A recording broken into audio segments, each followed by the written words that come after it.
Guys, good morning. So today ay nagpapadeliver lang ako ng groceries kasi walang time para lumabas at bumili sa market.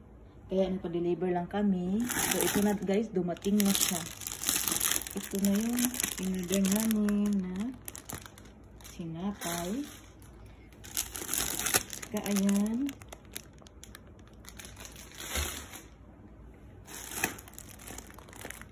Ayan. Ano lang siya, in-order ko siya na sa online.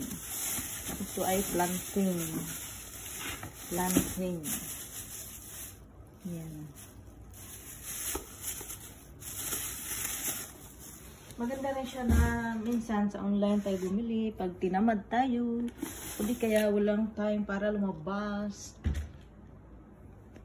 Kaya lang mga mommies ay malaki ang bayad sa charge. May charge siya. Meron pang kailangan pang magbayad ng tips. May tips pa, meron tax.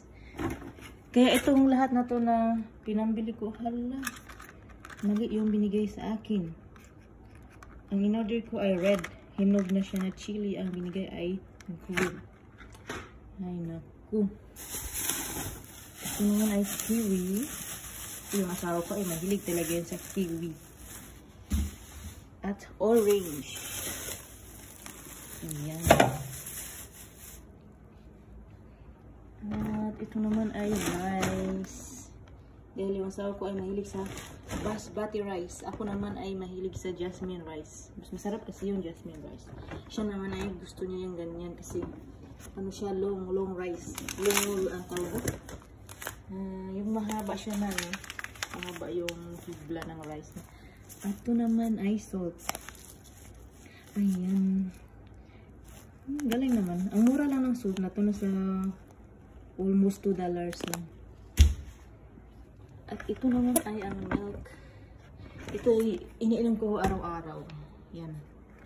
Tuwing umaga o di kaya tuwing matulog, bago matulog. Masarap to. Kaya yan ang pinili ko. Lactose free. Kasi kapag yung isang klase na ininom ko yung hindi siya lactose free, ay yung tiyan ko ay, alam nyo na, kumukulo yung tiyan ko.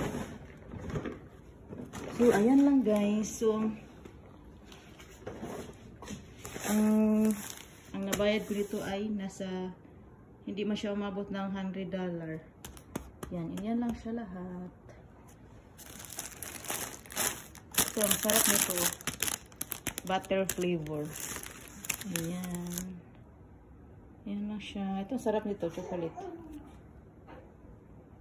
So, ayan lang guys. Thank you for watching.